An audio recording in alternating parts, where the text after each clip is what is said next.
The Atlanta Falcons hire Raheem Morris away from the Rams. LAFC says it will add players, which is good because the season starts in less than a month. And somebody actually mouthed the words, "Yes, I will hire Alex Grinch." Good morning. I'm James. This is your daily dose of sports and snark for the greatest sports city in the world, Los Angeles. This is the faithful Angelenos morning report. So it is January 26, 2024. By the time you get this clip, I'm going to be on a plane heading back east to St. Loser, Missouri for work. Sucks to be me sometimes, but what doesn't suck is talking about LA sports. So if you'd like me in the know, clickety-clack the like button. Clickety-clack the subscribe button. There's a notification bell. Hit that. It lets you know we drop new content.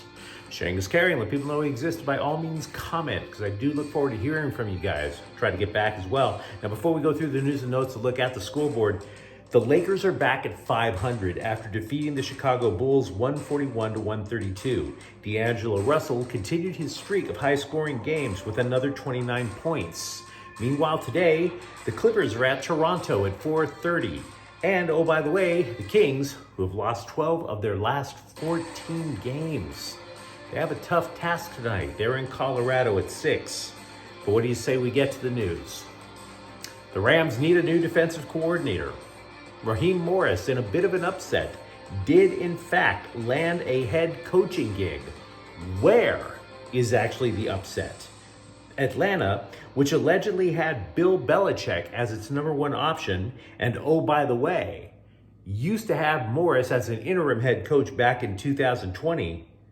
Well, Atlanta spurned the six-time Super Bowl champ in favor of the former interim head coach. Now, Morris has had a career head coaching record of 21-38, including a lengthier stop in Tampa Bay. It's a somewhat curious hire in the sense that Atlanta will need a strong offensive mind. They do have some offensive tools in, say, for example, former USC wide receiver Drake London, a couple of running backs, but they hired a defensive-minded coach. Having said that, because of the fact that Morris is a defensive-minded coach and Atlanta has offensive tools that they haven't quite put in a position to succeed, this could lead to other repercussions for the Rams coaching staff. Multiple media outlets are reporting that Morris wants to bring Zach Robinson from LA as a potential offensive coordinator. Now, the news is not all bad for the Rams, understand. First of all, they were definitely advising other teams.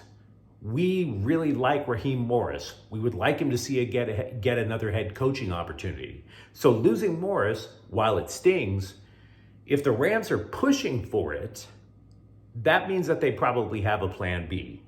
And by the way, they will be compensated for losing one of their coordinators as a head coach. They will get a pair of third-round picks for losing him.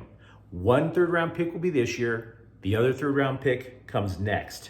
Now, this matters for this upcoming draft because this year's compensatory pick would be slotted at either number 100 or 101. See, the theory among people who put together mock drafts, your Mel Kipers and all those folks, they believe that the top 100 players in a draft are the so-called prime picks. So theoretically, the Rams are going to at least get one person, at least one, possibly two, who could be an impact player. Could be. You never know with the NFL draft. LA now has to replace two defensive coaches, however, the other being Eric Hendrickson, who left to coach the defensive line over at USC. Now, The Athletic cobbled together a list of potential replacements for Morris, and at first blush, I got to be frank with you, I am not that impressed with the internal possibilities on that list. For example, they listed Chris Shula. Shula has been with the Rams since Sean McVay was hired, but he's never been a coordinator. Why is that? Is it possibly because he's not cut out to be a coordinator? So internally, I'm not necessarily sure the Rams are going to have their answer. Outside, some of the names might startle you. You could argue that McVay might actually lob a phone call to Brandon Staley, the former Chargers head coach. He could, But there's a catch.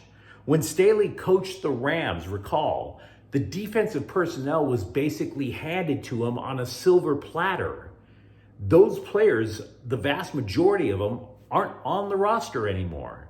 He's going to have Aaron Donald and a bunch of first-year, second-year players. I don't know if Staley can handle that, frankly. Baltimore assistant head coach Anthony Weaver might be a fit in the sense that he has experience coaching young defensive lines. And the Ravens, by the way, also play similar defensive concepts that the Rams do. In other words, they're aggressive. But any names I throw out there, to be completely honest with you, is utter speculation. We don't know who the Rams have in mind yet. McVay does have a lot of contacts around the NFL. And finally, you also have to sit there and go, wait a second. Atlanta really allegedly wanted Bill Belichick. What the hell happened? Belichick only interviewed for the Atlanta job. He didn't ask to interview for anywhere else. Anyone else kind of startled at that. Not saying that you should be upset that Raheem Morris got the job. And I'm not saying Raheem Morris doesn't deserve another shot at being a head coach. I absolutely believe he does. But how bad did Bill Belichick look in the interview? Right? Did he ask for more than the $25 million that was previously reported that he allegedly wanted? I don't know. You tell me. The upshot is this: the Rams need a new defensive coordinator. Raheem Morris is out. Now, on this channel, on Faithful Angelenos, I strive for accuracy. So I always try to correct the record. I was wrong when I said yesterday that I counted 6 LAFC players as no longer being with the club. It's true, that's what I counted, but I counted wrong. It's 15. 15. This is according to MLSsoccer.com. And by the way, that doesn't even take into account if Carlos Vela splits. Now, General Manager John Thorrington faced the press yesterday and said, quote, "The heavy lifting is done," unquote. To which I ask, are you sure? Because I've moved too, and I'm here to tell you, your furniture weighs just as much when you move it out as when you bring it back in. I think the heavy lifting is only halfway over, pal. Now, he did add certain things that we could have assumed, but we didn't know for sure. He said that midfielder Kellen Acosta will not be back. That will be player number 15. But you have to be a little worried if you're an LAFC supporter. The season starts less than a month, and they have only 16 players under contract. Now, a team exec told the LA Times, quote, "You only need 11, unquote. To which everybody replied, "Hardy, har, har." There's no way you're marching out the players you have and leaving 5 on the bench and imagining you're getting to MLS Cup again. Stop it. Thorrington, for his part, was much more optimistic. Quote, "The announcements are to come. From the outside, people cannot see what's around the corner. I can and our staff can. We're really excited," unquote. By the way, he did say that regarding Carlos Vela, talks are ongoing. So there may be a return there. Valentine's Day is just around the corner, and I want to use this opportunity to remind you that there's somebody for everyone in this world. At least that's what I was told when I was too ugly to go to prom. Yes, you just have to be that romantic enough to believe that someone out there wants you. And if you don't believe me for saying that, someone actually wants to hire USC former defensive coordinator Alex Grinch. Seriously, somebody's actually going to hire Alex Grinch. Wisconsin, they have hired him to coach safeties, which I admit is a little odd because the safeties were the ones that were often most out of position in Grinch's speed D. But who the hell am I to judge love, right? I look forward to watching Miller Moss expose that back line repeatedly this fall. Alex Grinch landing on his feet. The Chargers have allowed offensive coordinator Kellen Moore now to interview with other teams now that they have secured Jim Harbaugh as the head coach. Now, this would have been a nicer development had the Bolts not quashed his chance to speak with Chicago recently. But there are still numerous offensive coordinator jobs out there on the market. Offensive coordinator is recession-proof. Who knew? The Eagles have asked to speak with Moore. For that matter, so is Cleveland, which kind of makes sense. The idea is obviously Harbaugh wants to bring in his own people, more highly unlikely to be retained. The Chargers, oddly enough, regressed this last season compared to the last season under fired coach Joe Lombardi. Meanwhile, the Chargers will interview with Giants assistant general manager Brandon Brown for the full GM gig. That'll be a second time that Brown has interviewed with the Chargers, so he's apparently on their super short list. LeBron James set a record before the game yesterday by getting named to his 20th All-Star team, passing Kareem Abdul-Jabbar for the most all time. Now, to be clear, the NBA didn't name the entire teams. They only named 10 players, 5 from each conference. LeBron was the only Laker or Clipper mentioned among these so-called starters. James went into Thursday's game averaging 24.8 points per game and more than 7 rebounds and 7 assists per game, which is absolutely remarkable. No snark meant whatsoever. That is absolutely remarkable. If it makes a difference to you, though, if you are a Kings fan, Pierre-Luc Dubois is at least aware that he's playing like garbage. So we can all appreciate that. You know, we want to be a forgiving people when you know you're messing up. So at least that much. He said he would not give a grade to his first half season in LA. I can, because he is on a pace to score just 36 points, which would easily be a career low in an 82-game season.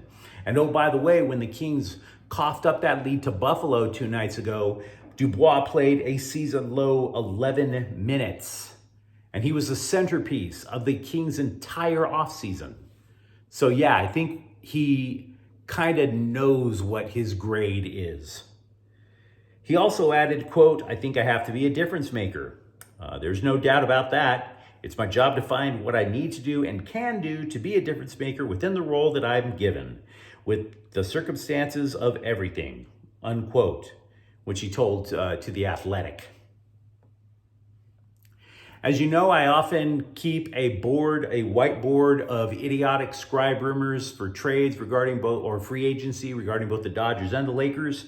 I have taken the liberty of wiping another name off of the Dodgers board, relief pitcher David Robertson, who the scribes thought the Dodgers were interested in. He has instead signed with Texas.